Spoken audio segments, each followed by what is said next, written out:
وآخر دعواهم أن الحمد لله رب العالمين۔ حیا جس کے اندر آ جائے، اللہ کا خوف جس کے اندر آ جائے، وہ اللہ کی رحمت کا مستحق بن جاتا ہے۔ آج حیا کس طرح ختم ہو گیا ہے؟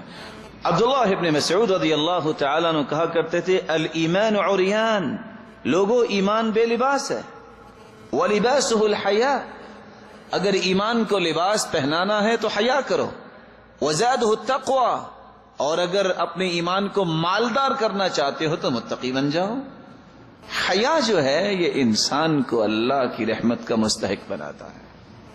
حیا کیا ہے؟ ہر ایسے پہلو سے بچنا جس سے انسان ان ادب و آداب سے اپنے آپ کو دور کر بیٹھے جو اللہ کے رسول نے صحابہ کرام کو سکھائے تھے۔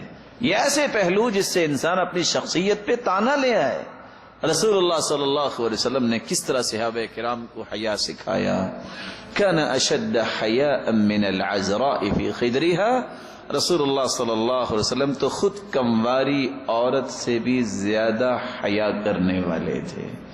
اور آج حالت یہ ہے کہ آج نیک سے نیک گھرانے بھی اس پہلو میں غفلت کا شکار ہو رہے ہیں۔ اللہ رب العزت ہر ایک کو حیا کی توفیق عطا فرمائے۔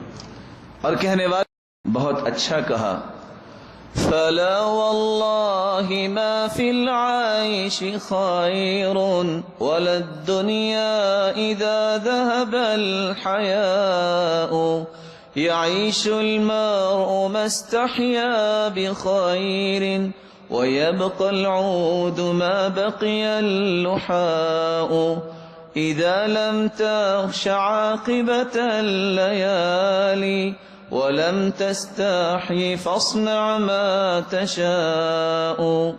اللہ کا خوف، قبر کی اندھیر کوٹری کسی کو یاد نہ ہو، جو چاہے کر لے۔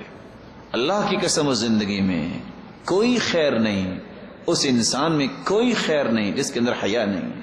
اور انسان اس وقت تک خیر کے ساتھ رہتا ہے جب تک حیا کے ساتھ رہتا ہے، اور اس وقت ایمان بھی اس کا ختم ہو جاتا ہے، کیونکہ الایمان والحیاء قرنا جميعا فاذا رفع احدهما رفع الاخر۔ حیا اور ایمان اکٹھے آئے ہیں، جب ایک چیز چلی جائے تو دوسری خود بخود چلی جاتی ہے۔ درخت ہرا بھرا رہتا ہے جب اس کا چھلکا نہ اتارے، ٹہنیاں اور چھلکے اتار لیں تو درخت خشک ہو جاتا ہے۔ حیا انسان سے ختم ہو جائے تو اس کا ایمان بھی خشک ہو جاتا ہے۔